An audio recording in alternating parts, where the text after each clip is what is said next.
أعمالنا من يهده الله فلا مضل له ومن يضلل فلا هادي له وأشهد أن لا إله إلا الله وحده لا شريك له وأشهد أن محمدا عبده ورسوله أما بعد فإن خير الكلام كلام الله وخير الهدي هدي محمد صلى الله عليه وسلم وشر الأمور محدثاتها وكل محدثة بدعة وكل بدعة ضلالة وكل ضلالة في النار.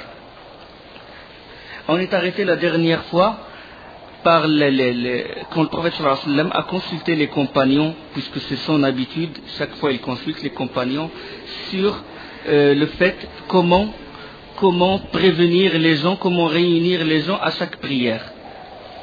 Bon, la prière c'est bon, mais dès qu'il arrive le temps, il faut prévenir les gens à un temps précis pour que les gens soient réunis en un même temps. Donc, une façon d'annoncer, d'appeler les gens à la prière. Là, chacun a donné son avis, et puis ils se sont réunis sur une chose, le prophète sallallahu alayhi wa sallam leur a proposé la cloche, c'est-à-dire amener une cloche, et puis à chaque fois, faire signe aux musulmans pour qu'ils fassent la prière ensemble. Et là, quand ils se sont retirés, Abdullah ibn Zayd radiyallahu anhu, il a vu dans le rêve, dans le songe ou ru'ya, il a vu quelqu'un tourner autour de lui avec une cloche. Et il lui a dit, est-ce que tu peux me vendre cette cloche? Il a dit, pourquoi faire? Il a dit, pour appeler les gens à la prière. Il a dit, est-ce que je peux te montrer une meilleure façon? Il a dit, laquelle? Il a dit, tu dis, Allahu Akbar, Allahu Akbar, Allahu Akbar, Allahu Akbar, Ashhadu an la ilaha illallah, Ashhadu anna Muhammadan Rasulullah, Hayya ala as-salah, Hayya ala al-falah, Allahu Akbar, Allahu Akbar, Hayya ala as-salah, Hayya ala as-salah, Hayya ala al-falah, Hayya ala al-falah, Allahu Akbar, la ilaha illallah. C'était l'adhan. De cette façon. Et puis la personne, il recula, il a dit, veux-tu que je te montre l'annonciation de l'iqama, c'est-à-dire avant que les gens se lèvent pour faire la prière, je te montre les phrases, les formules que tu dois réciter. Et il lui a enseigné, et il a appris de cette personne la façon de faire l'iqama. Il a dit, dis Allahu Akbar, Ashhadu an la ilaha illallah, Ashhadu anna Muhammadan Rasulullah, Hayya ala as-salati, Hayya ala al-falah, Qad qamat as-salatu, Qad qamat as-salah, Allahu Akbar, la ilaha illallah. C'était textuellement comme ça, dans le hadith, dans un hadith sahih. Et là, le matin, il est venu voir le prophète sallallahu alayhi wa sallam, il lui a dit, voilà, j'ai vu en songe telle chose et telle chose. Et le prophète sallallahu alayhi wa sallam, il a dit, c'est une bonne chose, appelle Bilal et apprends-lui ce que tu as vu. Parce que Bilal, sa voix, il a une plus grande portée. Hein? Donc, puisque Bilal, il a une voix qui est plus grande portée, qui peut atteindre des régions, des habitations lointaines, donc apprends-le à Bilal, c'est lui qui fera l'appel. Et il a invité Bilal, et la personne, il lui dit les formules, et Bilal, il appelle l'adhan. Omar radiyallahu anhu était chez lui. Il était chez lui, puis il a entendu l'adhan.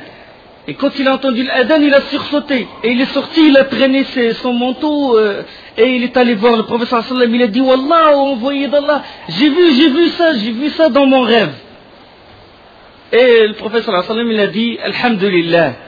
Ça veut dire que ce adhan, il est vraiment, ce adhan, il est véridique, et qu'on peut l'adopter, bien sûr, il a eu la révélation du prophète sallallahu alayhi wa sallam après, pour raffermir, pour confirmer le fait, pour confirmer l'adhan de Abdullah ibn Zayd, et qu'a vu Abdullah ibn Zayd, et ce qu'a vu Omar ibn al-Khattab radiyallahu anhu. Alors là, quand vraiment le prophète sallallahu alayhi wa sallam s'est bien installé à Médine, Allah subhanahu wa ta'ala lui révéla le fait qu'il doit combattre les kuffars, le combat, le jihad fi sabilillah. Et il a dit subhanahu wa ta'ala, udhina lilladhina yuqataluna bi annahum zulimu wa inna Allaha ala nasrihim laqadir. Autorisation est donnée à ceux qui sont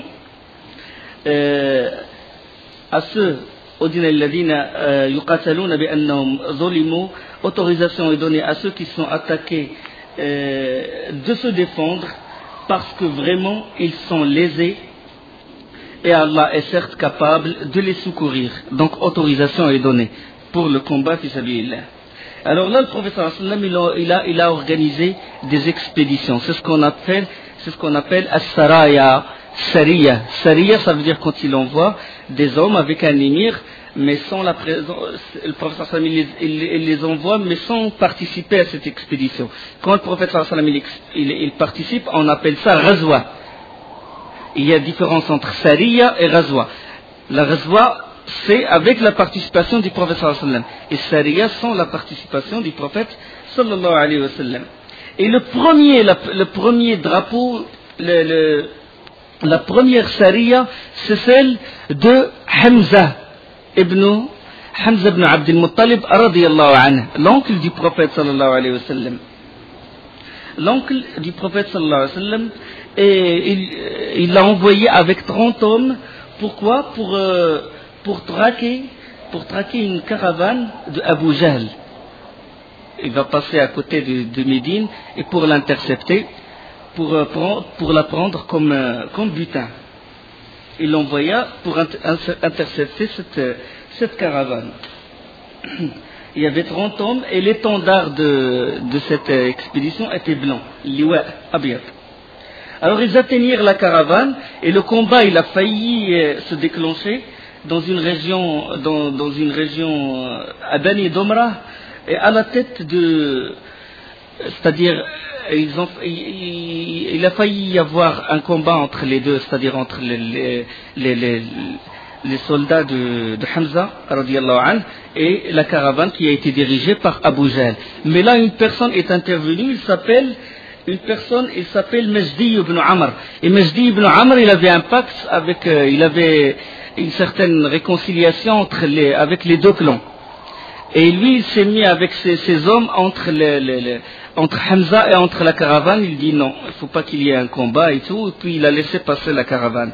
Et Hamza, puisque le prophète sallallahu alayhi wa sallam lui a recommandé de s'attaquer à la caravane et de ne pas s'attaquer à autre, Hamza il s'est retiré. Et c'était la première expédition. C'était au mois de Ramadan, la première année de l'hégire. Le djihad il a commencé la première année de l'hégire. C'était au mois de Ramadan. Ça veut dire que le mois de Ramadan c'est pas un mois de paresse, c'est pas un mois de passer toute la journée à dormir. C'est un mois de djihad et les plus grands événements se sont passés au mois de Ramadan. Le mois d'après, le mois de Shawwal, il organisa, sallallahu alayhi wa sallam, une sariya sous le commandement de Ubayd ibn al-Harith. La première, il n'y avait que des immigrants, c'est-à-dire que des muhajirin, il n'y avait pas l'Ansar. L'Ansar, c'est-à-dire les auxiliaires, ceux de Médine. De même, la deuxième, qui est commandée par Ubayd ibn al-Harith, le prophète sallallahu alayhi wa sallam l'a envoyé aussi pour intercepter une caravane aussi de Quraysh. Et toujours avec les immigrants. Et il envoie toujours, il met à l'accommodement de chaque expédition les proches parents, c'est-à-dire les vrais Qurayshites. Ubayd ibn al-Harith, Hamza et après Sa'd ibn Abi Waqqas, ses proches, c'était des vrais Qurayshites, des vrais Hashimites. Pourquoi? Pour montrer que maintenant le combat c'est plus entre deux tribus, c'est plus entre deux clans. Maintenant le combat c'est religion contre religion. Même si la personne il combat son propre père, même si le père il combat son propre fils. Le combat maintenant c'est pour la religion, pour que la religion d'Allah s'établisse.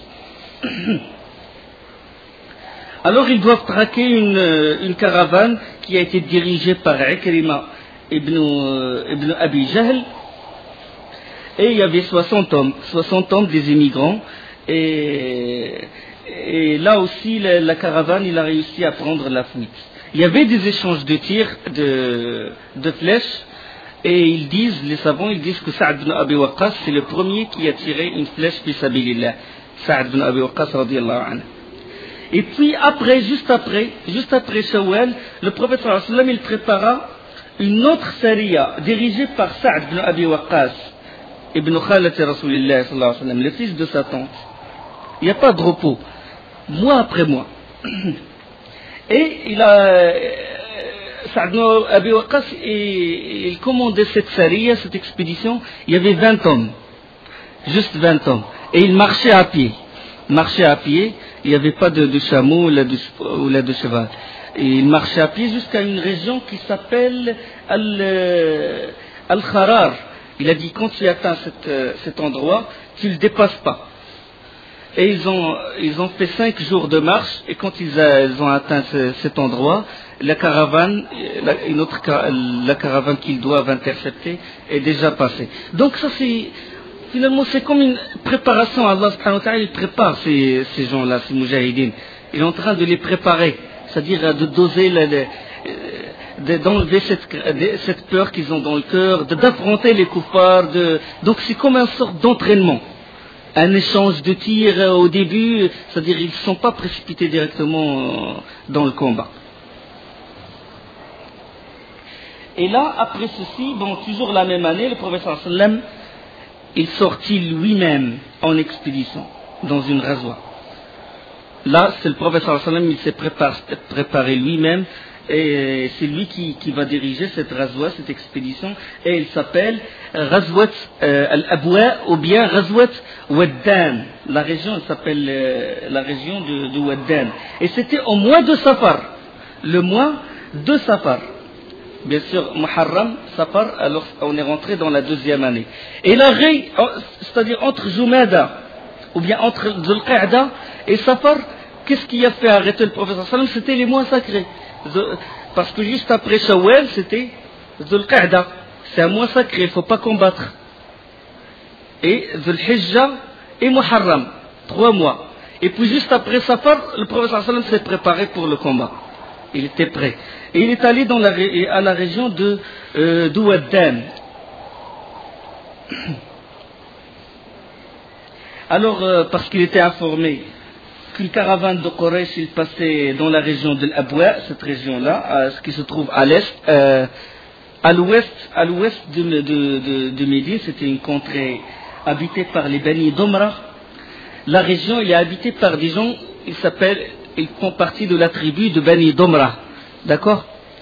Et le prophète sallallahu alayhi wa sallam, il est arrivé à cet endroit, et c'était un des notables de cette tribu qui a fait que cette caravane fuit l'armée du prophète sallallahu alayhi wa sallam. Et ce notable, il s'appelle Murshi ibn Amr.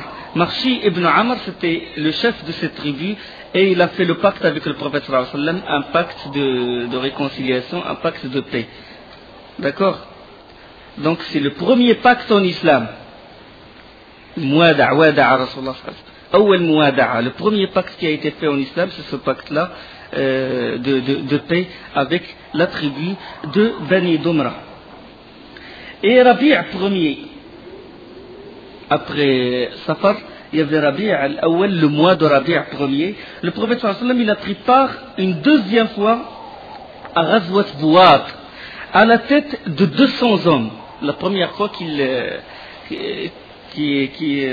y avait un nombre, le nombre de 200. Avant, c'était moins de 200.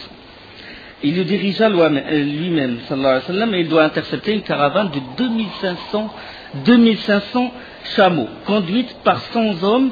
Parmi eux, il y avait Umayya ibn Khalaf. Et c'était une caravane d'une valeur considérable, parce qu'il y avait 2500 chameaux. Mais là aussi, ils ont réussi à s'échapper. Parce qu'ils ont été mis au courant avant, parce que maintenant, Quraysh, ils ne sont plus tranquilles.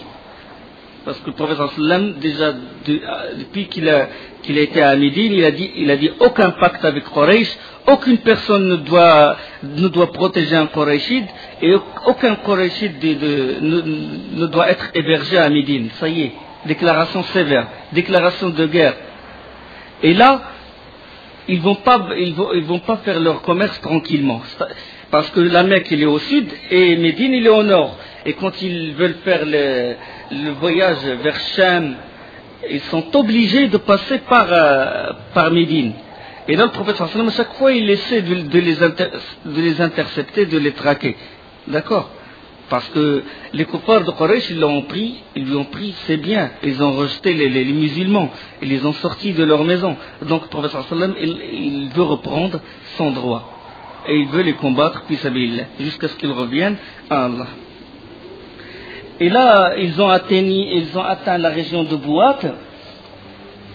Et le prophète sallallahu alayhi wa sallam, il resta une certaine période dans cette région. À chaque fois qu'il essaie de les intercepter et qu'il fuit, le prophète sallallahu alayhi wa sallam, il reste des jours dans cet endroit. Il reste quelques jours, soit 15 jours, soit... Mais à la fin, c'est-à-dire après ce mois-ci, après le mois de Rabi' premier, le prophète sallallahu alayhi wa sallam, il sortit lui-même aussi, la troisième fois, pour traquer une caravane venant de Sham. Une caravane et cette razwa, elle s'appelle Razwat al-Ashira. Et il combat dans la vallée de Yanbu. La vallée de Yanbu, il se trouve proche de la mer Rouge. Vous savez, les Jazira, elle est comme ça. Et puis Médine, et puis la Mecque en bas. Badr, il est plus à l'ouest. Et puis la mer Rouge, il est là. Les montagnes du Hijaz. Et puis là, la mer Rouge. Yanbu, il se trouve proche du littoral, de la côte. Et le prophète sallallahu alayhi wa sallam s'est installé presque un mois dans cette région. Et il a fait un autre pacte avec les Bani Mudlij. Il y avait la tribu de Bani Mudlij. Maintenant, toutes les tribus commençaient à trembler. Ils veulent chercher la paix avec le prophète sallallahu alayhi wa sallam. Et le prophète sallallahu alayhi wa sallam, pour montrer que maintenant il a le pouvoir, et maintenant il peut, il a des hommes avec lui, maintenant il va instaurer la religion d'Allah dans la péninsule. À chaque fois, il reste dans un endroit exprès, un mois, pour montrer qu'il est puissant, pour montrer qu'il est capable de propager la religion d'Allah.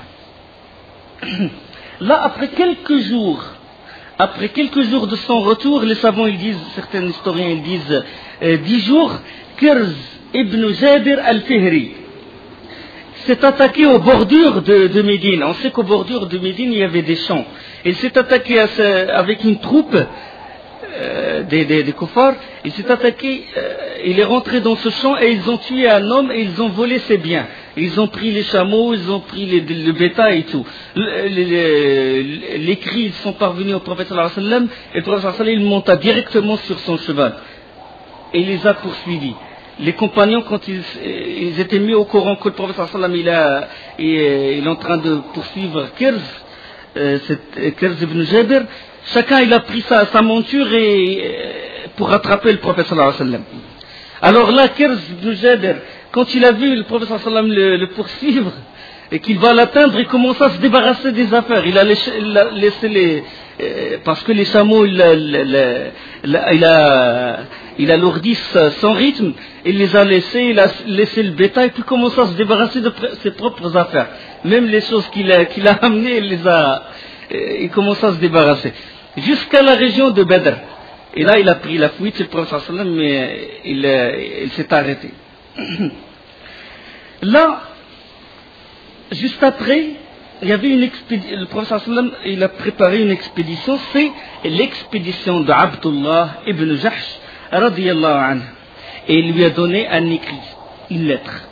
Il a marqué dans cette lettre quelque chose, et il lui a dit, ne l'ouvre pas qu'après 2 jours, qu'après 2 jours de trajet, là tu ouvres ce qu'il y a dans cette lettre et ne contraint personne. C'est-à-dire, si quelqu'un veut faire demi-tour, ne le contraint pas.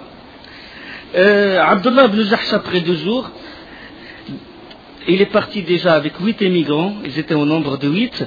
Après 2 jours de trajet, le prophète sallallahu alayhi wa sallam lui a dit, il faut intercepter une caravane entre Taïf et la Mecque. Maintenant, c'est plus au nord. Maintenant, le prophète sallallahu alayhi wa sallam veut menacer même le sud. Les caravanes qui peuvent venir du Yémen. Il va de Médine, vous vous rendez compte, de Médine jusqu'à Taïf. Taïf et la Mecque, c'est à côté. Et là, il s'approche de la Mecque. Et ils ont préparé une embuscade et tout. Et ils attendaient, ils scrutaient, ils attendaient la venue de cette caravane. Là, Sa'd ibn Abi Waqqas, radiyallahu anhu, et Utba ibn Ghazwan, les deux, ils se relayaient sur une chamelle. Et cette chamelle, elle a pris la fuite. Sa'd ibn Abi Waqqas et Utba ibn Ghazwan, commençaient à chercher à chercher leur chamelle. Et il n'est resté que 6 personnes qui doivent préparer le coup. Donc il n'y avait que 6 personnes. Les autres, ils étaient en train de chercher leur chamelle. Là, la caravane, il est passé. C'est-à-dire avant que Saad ibn Abi Waqqas et Abdullah et Utba ibn Ghazwan ne viennent, nous rejoignent leur groupe, la caravane de Quraysh est passée. Qu'est-ce qu'ils vont faire? Bon, ils ont dit on va l'attaquer. Ils l'ont attaqué, à 6. À 6, ils l'ont attaqué. Ils l'ont attaqué. Les gens qui étaient dans la caravane, ils ont pris la fuite et ils ont tué Amr ibn al-Hadrami. Ils ont tué un kafir. Le premier kafir qui a été tué par la troupe des musulmans. Le premier. Ils l'ont tué, ils ont réussi à le tuer et à captiver 2 hommes. Ils ont captivé Hassan ibn Kaysan et ils ont captivé Othman ibn Abdillah ibn al-Mughira.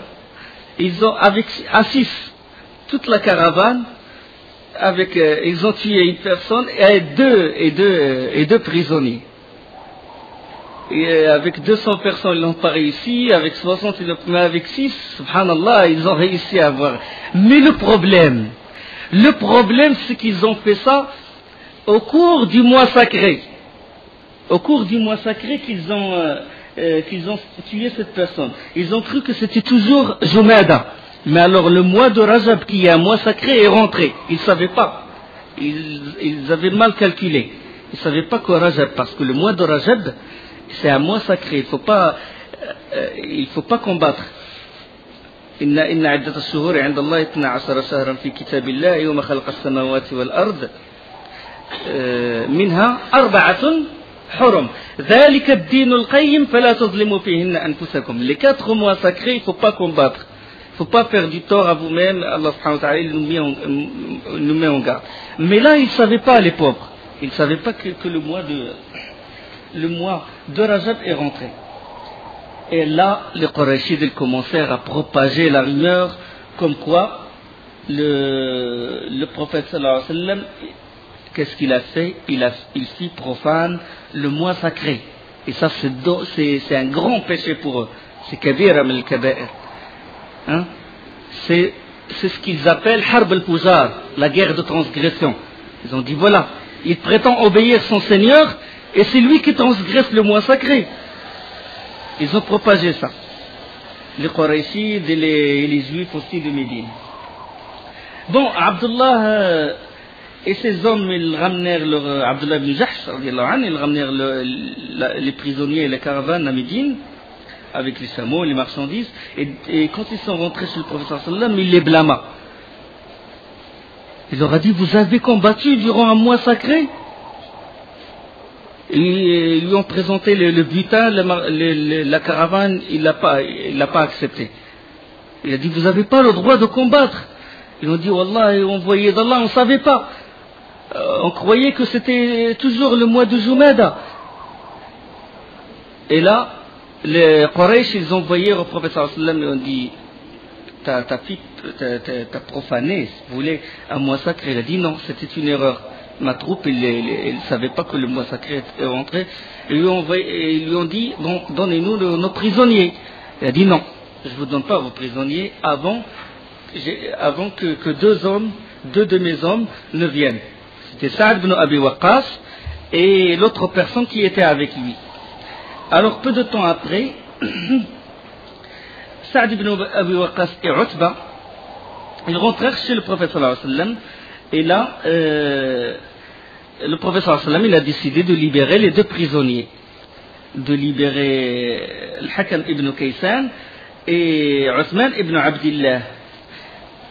Othman ibn Abdillah, dès qu'il a été libéré, ça y est, il a pris la route vers la Mecque.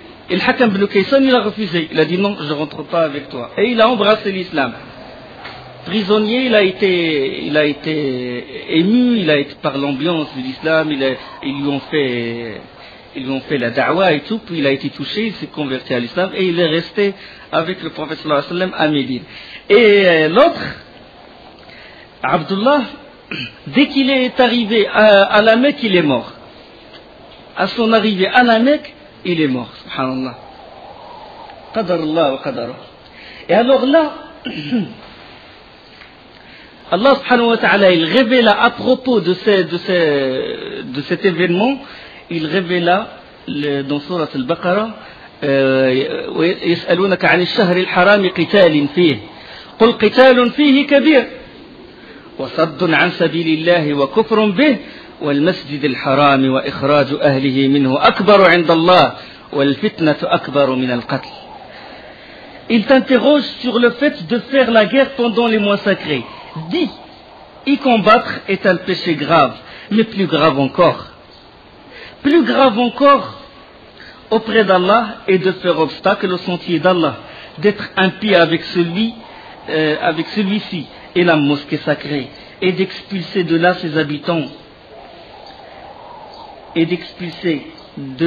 habitants. Le trouble est plus grave que le meurtre. Regarde comment Allah subhanahu wa ta'ala, comment il répond. D'accord, on est d'accord que vraiment le fait le combat dans un mois sacré, c'est une chose, un péché grave. Mais alors sortir les gens de leurs habits, de chez eux, barrer le chemin d'Allah, ça c'est Allah subhanahu wa ta'ala, il essaie de nous enseigner, nous apprendre comment dialoguer. Comment dialoguer avec le kafir, comment dialoguer avec l'innovateur, le mubtadi', comment dialoguer avec les gens. Des fois, quand un innovateur, il te reproche quelque reproche, il dit d'accord, je suis d'accord avec ça. Mais vous avez pire. Donc c'est une sorte, comment il nous apprend comment muhajjat al-dalal, comment discuter avec eux. Au cours de cette période, il y avait un événement, c'est quoi? Allah subhanahu wa ta'ala, il révéla comme quoi la qibla doit changer. Qibla. Les musulmans, on sait que les musulmans à l'origine, ils se dirigeaient vers où? Vers le Masjid al-Aqsa, vers le Quds, Jérusalem. Ils se dirigeaient du côté du Bayt al-Maqdis. Et le prophète sallallahu alayhi wa sallam, il cherchait toujours à se tourner vers la Kaaba. Quand il était à la Mecque, qu'est-ce qu'il faisait? Quand il était à la Mecque, il mettait la Kaaba devant lui et il mettait Bayt al-Maqdis devant. Il se mettait à un endroit où Jérusalem et la Kaaba sont dans la même ligne. C'est-à-dire, il met la Kaaba entre lui et Bayt al-Maqdis. Comme ça, il fait les deux qibla. D'accord? Comme ça, il fait les deux. Mais quand il a émigré à Médine, il se trouve entre la Mecque et Bayt al-Maqdis. La Mecque, il est au sud, et le Masjid al-Aqsa, il est au nord. Donc le prophète sallallahu alayhi wa sallam, s'il se dirige vers le Masjid al-Aqsa, il laisse la Kaaba derrière son dos. D'accord? Et le prophète sallallahu alayhi wa sallam, à l'intérieur de lui, il voulait se diriger vers la Kaaba. Et Allah subhanahu wa ta'ala, et ça a duré à peu près 16 à 17 mois. 16 à 17 mois à Médine. À Médine, 16 à 17 mois, il se dirigeait vers la mosquée de l'Aqsa. Et Allah subhanahu wa ta'ala, il a réconforté son envoyé, sallallahu alayhi wa sallam.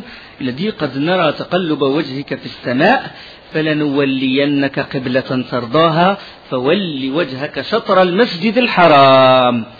Certes, nous te voyons tourner le visage en tous sens dans le ciel, nous te faisons donc orienter vers une direction qui te plaît. Tourne donc ton visage vers la mosquée sacrée, où que vous soyez, tournez-y vos visages.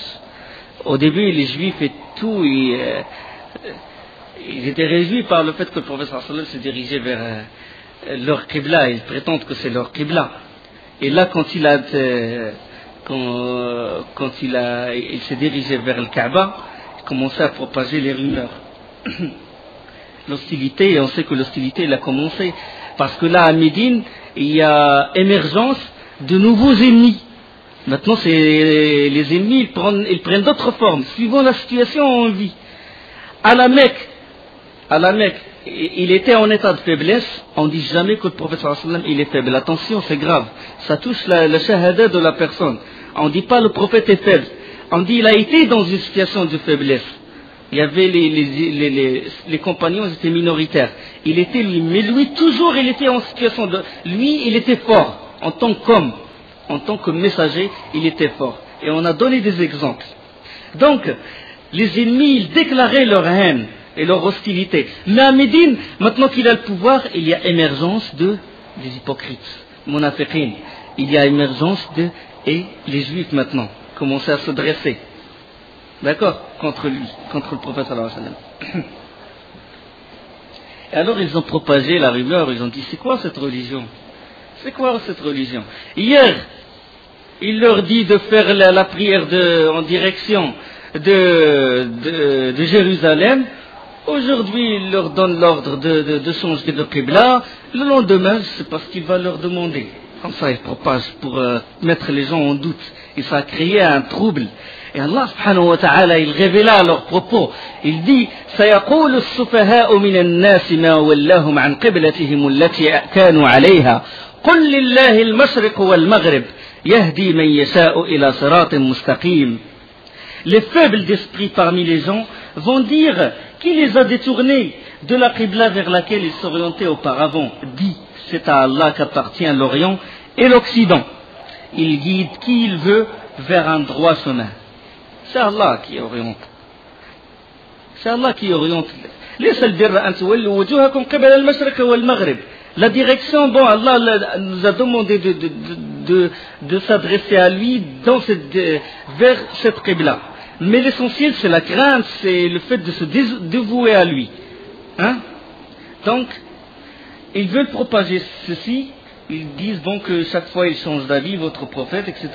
Mais là, aussi il y a autre chose, il y a une raison derrière ça. Pourquoi Allah subhanahu wa ta'ala il leur a demandé que la qibla soit changée? Pour mettre à l'épreuve les gens.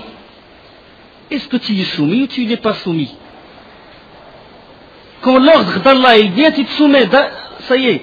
Et ça c'est une leçon qu'on doit retenir.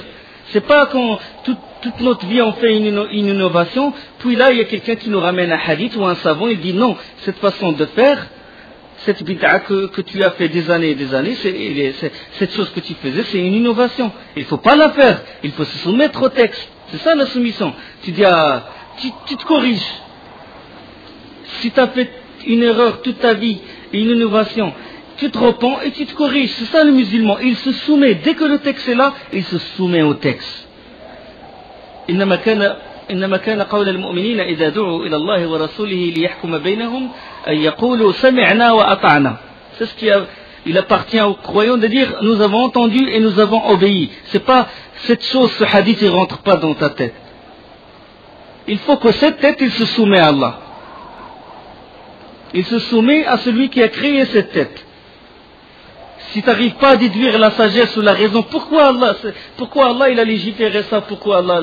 Si tu n'arrives pas à comprendre la raison, tu dis سمعنا وأطعنا إنما كان وما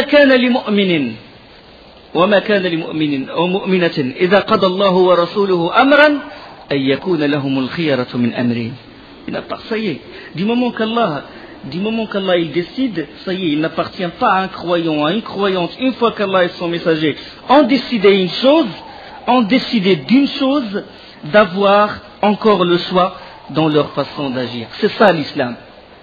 Ça y est, du moment qu'Allah il a décidé, ça y est. Subhanahu wa ta'ala. Mise à l'épreuve.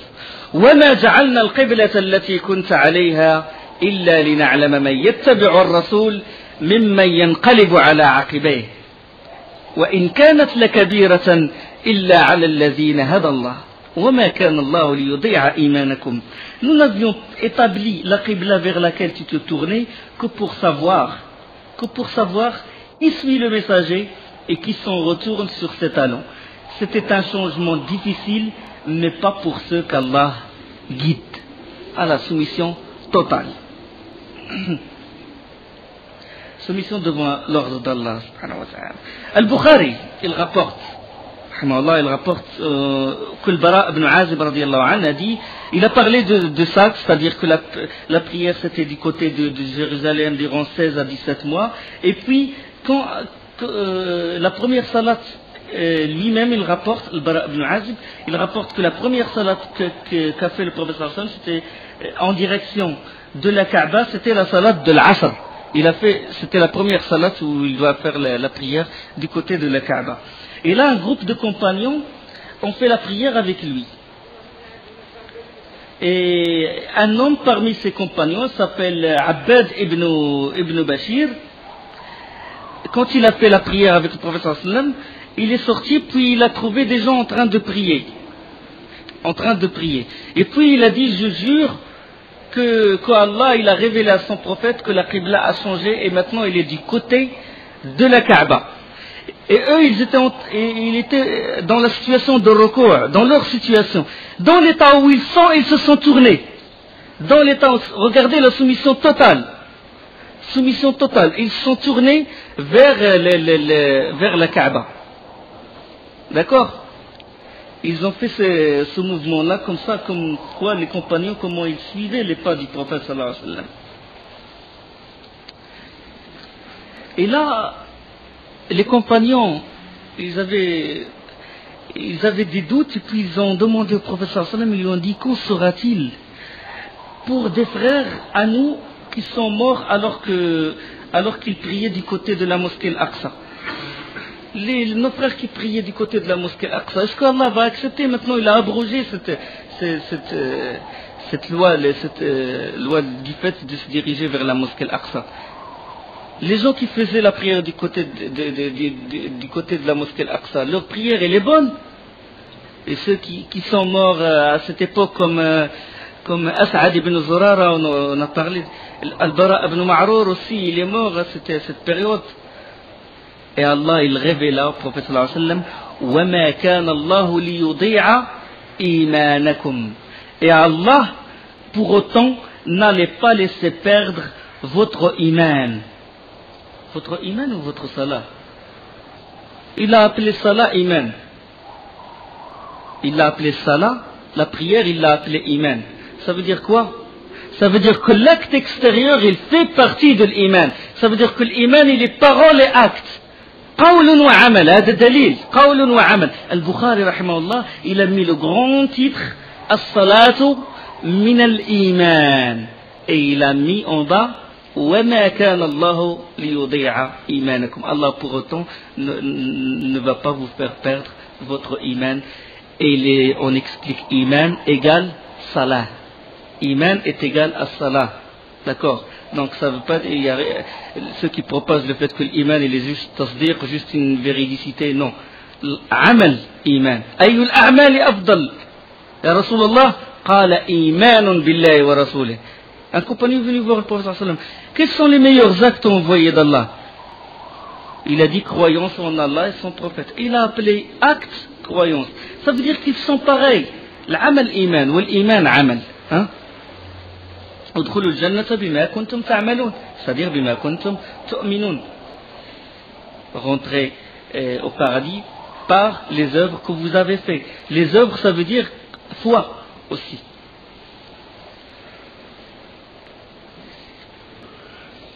Changement de Qibla, et juste après, dans le mois de Sha'ban, de cette deuxième année, au mois de Sha'ban, de la deuxième année de l'Hégire, quand Allah révèle au prophète sallallahu alayhi wa sallam qu'il doit jeûner le mois du Ramadan. يا أيها الذين آمنوا كتب عليكم الصيام كما كتب على الذين من قبلكم لعلكم تتقون. Le jeûne du mois de Ramadan a été prescrit la deuxième année de l'Hégire. Donc il y avait Sha'ban, et dès que le mois de Ramadan il rentre, il doit jeûner le Ramadan. Et au cours de ce mois-ci, le mois de Ramadan, il y avait la bataille de Badr, la grande bataille de Badr. Qu'est-ce qui s'est passé au cours de ce mois? Abu Sufyan, il devait revenir du Sham, de la Syrie, avec une grande caravane avec des milliers de chameaux et avec 30 ou 40 hommes. Lui, il était à leur tête. Et Allah subhanahu wa ta'ala, il a voulu que cette caravane, Allah, il décide comme il veut, subhanahu wa ta'ala. Il a voulu que cette caravane, tous les notables de Quraysh y contribuaient. C'est-à-dire, il y avait les biens de tous les notables de Quraysh. Tous ils attendaient cette caravane, parce qu'ils ont investi leur argent. C'était pas comme avant, c'était pas comme les autres expéditions. Les autres, ça concernait une, deux personnes. Là, tout. On va comprendre après la raison. Comment Allah subhanahu wa ta'ala les a réunis autour de cette caravane. Alors là, les informations parvinrent au prophète sallallahu alayhi wa sallam et il avait engagé des gens en reconnaissance qui scrutent les lieux, c'est-à-dire l'endroit où la caravane va passer. Et la caravane, c'est qui se dirigeait en direction de la Mecque. Et le prophète sallallahu alayhi wa sallam alors se prépara lui-même pour sortir dans cette rasoir. Il se prépara lui-même pour intercepter cette caravane. Mais ce n'était pas lui finalement qui décidait, c'est Allah subhanahu wa ta'ala qui décide. Allah, il le prépare à cette grande bataille.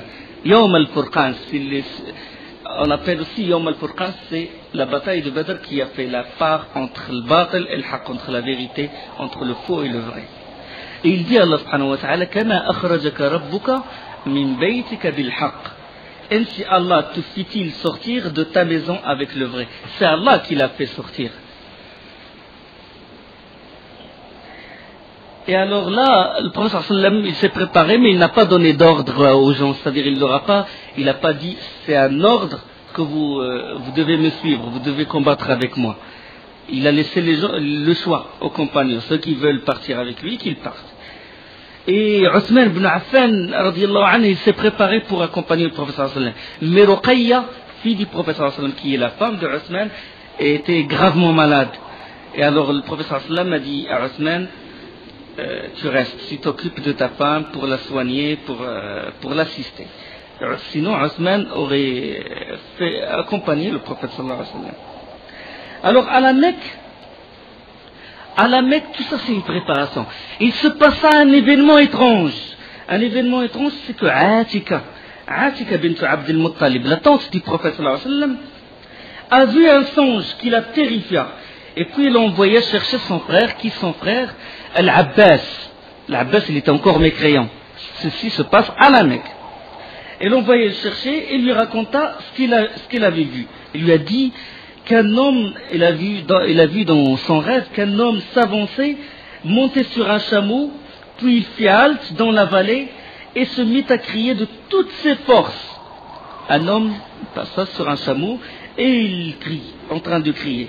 Et il est en train de dire ألا انفروا يا لغدر لمصارعكم في ثلاث ألا انفروا يا لغدر لمصارعكم في ثلاث accourez en perfide vers le désastre qui dans 3 jours vous laissera prostrés. Accourez au combat, accourez au désastre, venez. Et il y a des gens qui s'assemblent autour de cette personne, puis il rentra dans la mosquée, dans le sanctuaire, parce que même les kuffars, ils appellent tout ce qui est autour de la Kaaba, ils l'appellent masjid, ils l'appellent mosquée.